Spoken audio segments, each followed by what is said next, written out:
Hi friends, आज है 5 तारीख। मैं कौशल कुमार आपके लिए एक बहुत अच्छा पार्ट सीरीज वीडियो लाया हूं, जिससे आप जीके बहुत अच्छा हो सकता है। लगभग 30 वीडियो देख लीजिए, आपका जीके बहुत अच्छा हो जाएगा। ठीक है, ये है आज का मटेरियल जो आप आज पढ़ने वाले हैं। बहुत अच्छा है, 35 क्वेश्चन है इसमें। चलिए इससे पहले क्योट्स देख लेते हैं। किसी को हरा देना बेहद आसान है, लेकिन किसी को जीतना बहुत मुश्किल। चलिए स्टार्ट करते हैं, ज़्यादा समय नहीं गवाते हुए। स्टार्ट है आज का क्लास। चलिए आज का पहला क्वेश्चन है, कोपा किस देश की अंतर्राष्ट्रीय विमान सेवा है। ठीक है, ये विमान सेवाओं से बहुत ज्यादा क्वेश्चन पूछा जाता है। ठीक है ना, तो आप देख ले सकते हैं कोपा ये पनामा की विमान सेवा है। ठीक है, तो आप लोग जान लीजिए पनामा स्पेन से कट के अलग हुआ है और इसकी राजधानी पनामा सिटी है। ठीक है, ये भी आपको याद रखना है। दूसरा क्वेश्चन देख रहे हैं इसके बस्ट बगल में, कनाडा का राष्ट्रीय खेल वर्तमान में क्या है। ठीक है, कनाडा, ये इसमें बहुत कंफ्यूजन है। अभी तो इसमें क्रिकेट है, ठीक है, आइस हॉकी भी कहा जाता है। चलिए कोई बात नहीं, अभी आप क्रिकेट याद रखिए। और कनाडा की राजधानी ओटावा है, ये भी आपको याद रखना है। देखिए यहाँ पे इस वीडियो का सबसे ज्यादा मकसद क्या पता है, एक क्वेश्चन से आपको 3-4 क्वेश्चन और बताना है।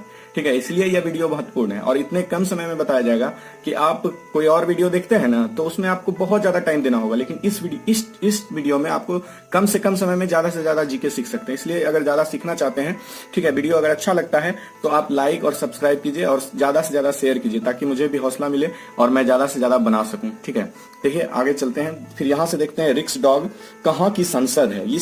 ये देखिए आंसर इसका है स्वीडन। तो आपको स्वीडन से समझना है कि यहां से क्वेश्चन आता है हमेशा। ठीक है, तो स्वीडन की राजधानी आपको याद कर लेना है कि स्वीडन की राजधानी तो हम बता देते हैं। स्वीडन की राजधानी स्टॉकहोम है। और जैसे हम लोग बोलते हैं ना कि भारत की संसद कहलाती है, तो एक क्वेश्चन बहुत ज्यादा फेमस है कि इजराइल की संसद को क्या कहते हैं। तो ये भी आपको याद रखना है, इजराइल की संसद को नीसेट कहा जाता है। आगे बढ़ते हैं। फिर ये सवाल है कि राजीव गांधी खेल रत्न पुरस्कार की शुरुआत कब हुआ था। तो राजीव गांधी खेल रत्न की पुरस्कार की शुरुआत सन 1991 में हुआ था। और आप कह सकते हैं कि रिसेंटली जो राजीव गांधी खेल रत्न पुरस्कार दिया गया 2019 में, वो दीपा मलिक और बजरंग पुनिया को दिया गया था। और भी एक बात बता देते हैं कि राजीव गांधी खेल रत्न पुरस्कार खेल के क्षेत्र का भारत का सबसे बेहतरीन पुरस्कार है, नंबर 1 पुरस्कार है। और इसमें जो पुरस्कार राशि दिया जाता है 7.5 लाख रुपए दिया जाता है। और इसके फर्स्ट विनर जो थे वो विश्वनाथन आनंद थे। इतना आपको याद रखना है इस राजीव गांधी खेल रत्न पुरस्कार से। आगे बढ़ते हैं। ये देखिए क्वेश्चन है, संयुक्त राष्ट्र के महासचिव बुतरस बुतरस घाली किस देश के ये थे। मतलब ये महासचिव हुए हैं संयुक्त राष्ट्र के, ये किस देश के थे। तो ये मिस्र के थे। अब मिस्र से क्वेश्चन देखिए, मिस्र की राजधानी काहिरा है और मिस्र नील नदी वहां बहती है, पता ही आपको। तो हम लोग जानते हैं नील नदी की देन मिस्र को कहा जाता है, पिरामिडों का देश मिस्र को कहा जाता है। ये सब क्वेश्चन आपको मिस्र से आपको याद कर लेना है। उसके बाद देखते हैं कि यहां से आते हैं कि विश्व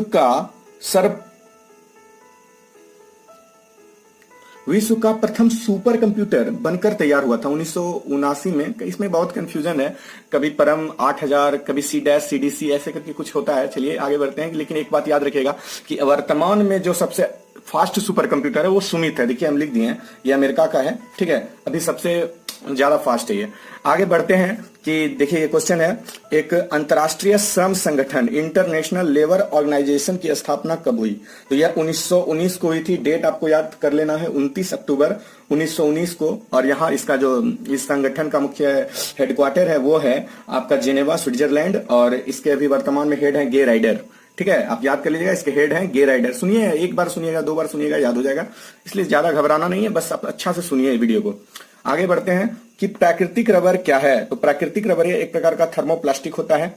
और फिर इसके बाद अंतर्राष्ट्रीय न्यायालय में कार्यवाही संचालन के लिए न्यायाधीशों की संख्या न्यूनतम होती है। ये शायद यहाँ पे 15 होना चाहिए, क्योंकि 9 जो है ना वो आपका ये है, क्या बोलते हैं, न्यायाधीशों का मतलब पीरियड होता है, कार्यकाल होता है ना, वो 9 वर्ष होता है। और न्यूनतम संख्या 15 होती है। ठीक है, इसको थोड़ा देख लीजिएगा, 15 और 9। ठीक है, जैसा मैं बता रहा हूँ वो सही है। बादलों की दिशा एवं गति मापने वाला यंत्र कहलाता है, वो है नेफोस्कोप। ठीक है, देख सकते हैं यहाँ पे बादलों की दिशा एवं गति को मापने वाला यंत्र क्या कहलाता है, नेफोस्कोप। आगे बढ़ते हैं।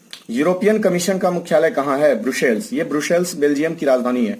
ठीक है, आप ये भी याद रख लीजिए, ब्रुसेल्स क्या है, बेल्जियम की राजधानी है। उसके बाद देखिए यहाँ पे क्वेश्चन है कि एक गेंद को क्षैतिज से किस कोण पर फेंके कि वो क्षैतिज दूरी मतलब अधिकतम तय करे। तो याद रखिए यहाँ से 3 क्वेश्चन आता है। ठीक है, सबसे ज्यादा दूर फेंकने के लिए 45 डिग्री का कोण होगा। ठीक है, और सबसे कम दूरी तय करने के लिए 90 डिग्री, और सबसे 90 डिग्री सबसे कम दूरी के लिए, ठीक है ना, और 0 डिग्री भी हो सकता है, 0 डिग्री पे भी भीगिएगा तो ज्यादा दूर नहीं जाएगा।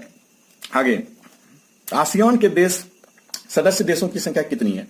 तो आसियान के सदस्य देशों की संख्या 10 है। आपको बता दें, आसियान जिसका फुल फॉर्म होता है association of south east Asian Nations, जिसकी स्थापना 8 अगस्त 1967 को हुई थी, और यहां का हेडक्वार्टर बता दिया जाए कि हेडक्वार्टर इसका जकार्ता है, इंडोनेशिया देश में पड़ता है। ठीक है, आगे बढ़ते हैं। ये क्वेश्चन हो गया, इससे जो भी रिलेटेड संबंधित जीके था मैंने बता दिया। परमाणु की प्रभावी त्रिज्या कितनी होती है? ये देख सकते हैं, परमाणु की प्रभावी त्रिज्या 10⁻⁻10 मीटर होती है। ठीक है, आगे देखते हैं यहां से कि रेड क्रॉस की स्थापना कब हुआ? तो ये रेड क्रॉस का स्थापना 1863 ईस्वी में हुआ था, और इसके संस्थापक थे हेनरी ड्यूनेंट। याद कर लीजिएगा कि रेड क्रॉस के संस्थापक हेनरी ड्यूनेंट थे।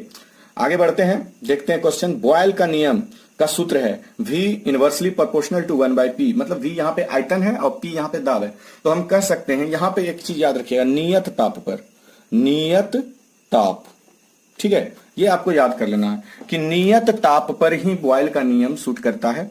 तो कह सकते हैं कि नियत ताप पर आयतन दाब के व्युत्क्रमानुपाती होता है। चलिए आगे देखते हैं। राष्ट्रीय युवा दिवस कब मनाया जाता है? देखिए, जब आपसे राष्ट्रीय युवा दिवस बोला जाए तब तो 12 जनवरी को मनाया जाएगा। कब मनाया जाएगा? 12 जनवरी को। परंतु अगर अंतर्राष्ट्रीय युवा दिवस बोला जाता है तब 12 अगस्त देना है। ये दोनों याद करना है आपको। राष्ट्रीय युवा दिवस 12 जनवरी, अंतर्राष्ट्रीय युवा दिवस 12 अगस्त को मनाया जाता है। आगे देखते हैं, इधर से ही देख लेते हैं। पहले, पुराना किला किसने बनवाया था? शेरशाह ने। आंसर दिया हुआ है शेरशाह। देखिए, पुराना किला दिल्ली में है, ठीक है। शेरशाह सूरी एक ऐसा ही एक ऐसा मतलब शासक था जो बाबर के बाद हुमायूं था, हुमायूं के बाद बना था, मतलब कि मुगलों के बीच में यह अफगान शासक था। ठीक है, ये आपको याद रख लेना है। हुमायूं को हरा करके, इसी के कारण जो है ना, हुमायूं 15 साल तक इधर से उधर भटकते रह गया था। ठीक है, आगे बढ़ते हैं। निम्नलिखित में लिंग संलग्न रोग है वर्णांधता। यहाँ पे देख सकते हैं वर्णांधता, जिसको इंग्लिश में हम लोग कलर विजन कहते हैं। जिसमें यह रोग ऐसा रोग है जिसमें व्यक्ति को लाल और हरे रंग का पहचान, पीला रंग का, लाल और हरा स्पेशली बोला जाता है, ठीक है ना। लाल और हरे रंग में बहुत सारा रंग जब रख दिया जाता है ना, तो आप उसमें पहचान नहीं कर सकते, स्पेशली लाल और हरा। चलिए उसके बाद आगे देखते हैं हम लोग कि खिड़की मस्जिद किसने बनवाया? खिड़की मस्जिद भी दिल्ली में ही स्थित है। गयासुद्दीन तुगलक के द्वारा बनवाया गया। कहीं कहीं आप फिरोज शाह तुगलक भी देखेंगे। ठीक है, तो देख लीजिएगा एक बार अच्छा से क्वेश्चन को। और मनुष्य में मादा स्पष्ट युग्मनज का संगठन होता है 22+X। देखिए, मादा में तो हो गया 22+X, लेकिन अगर यही नर रहता तो नर में हो जाएगा 22+Y। और भी याद रखिएगा ना कि बच्चों का जो निर्धारण होता है, मतलब संतान का निर्धारण होता है, वह पुरुष के ही गुण युग्मनज से होता है, 22+Y। ठीक है, आगे देखते हैं। अमजद अली खान कौन सा वाद्य यंत्र बजाते हैं? तो यह सरोद बजाते हैं। इस टाइप से क्वेश्चन में एक बहुत ज्यादा फेमस क्वेश्चन है। पंडित ये वाला क्या बोलते हैं जो बांसुरी बनाते हैं? हरिप्रसाद चौरसिया। ठीक है, ये आप याद रख लीजिएगा। हरिप्रसाद चौरसिया क्या बजाते हैं? तो ये बांसुरी बजाते हैं। सबसे बड़ा विषाणु कहलाएगा पॉक्स विषाणु। सबसे बड़ा वायरस पॉक्स वायरस। देखिए, अभी कोरोना वायरस का दौर चल रहा है और हम कह सकते हैं कि हम लोग पता नहीं कब इससे निजात पाएंगे, तो इससे क्वेश्चन याद रखिएगा। लेकिन कोरोना वायरस तो एक वायरस है, लेकिन सबसे बड़ा वायरस पॉक्स वायरस है।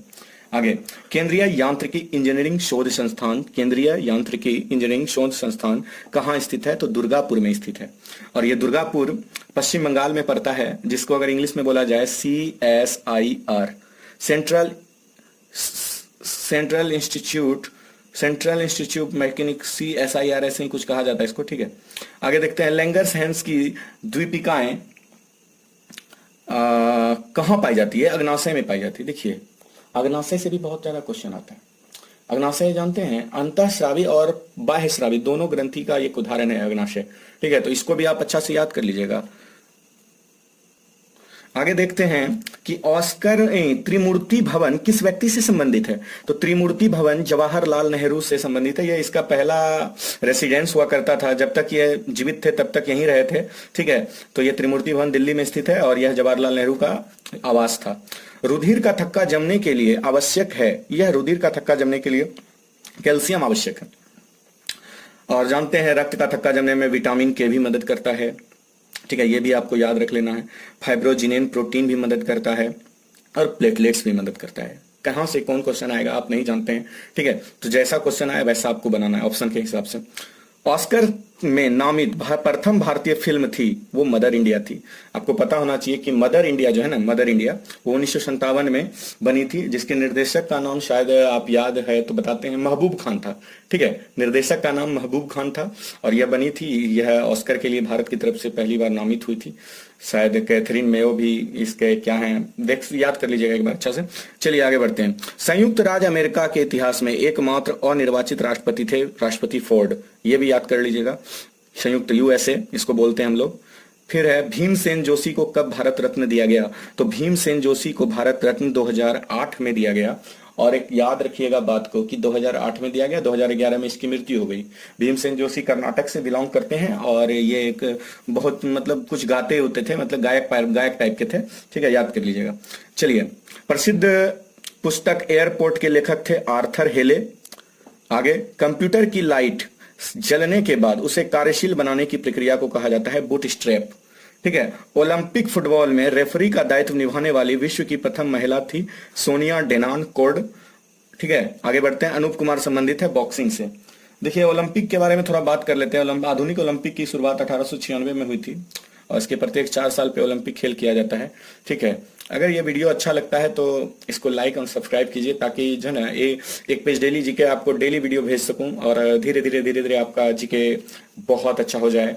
ठीक है, आप डेली 10 मिनट दीजिए, 20 मिनट 15 मिनट से ज्यादा नहीं, बस 10 से 15 मिनट दीजिए और अपना जीके बोल्ड कीजिए। ठीक है, पक्का है कि इससे अच्छा जीके कहीं नहीं बताया जा रहा है। ठीक है, उतना कम टाइम में, अगर ज्यादा समय देते हैं तब तो बहुत वीडियो है यूट्यूब पे, लेकिन कम समय में अगर इतना सीखना है तो जरूर एक बार इसको सुने, आपको जरूर फायदा है। मेहनत है, इसके पीछे बहुत मेहनत लग रहा है बनाने में, आप बस सुनिए और फायदा उठाइए।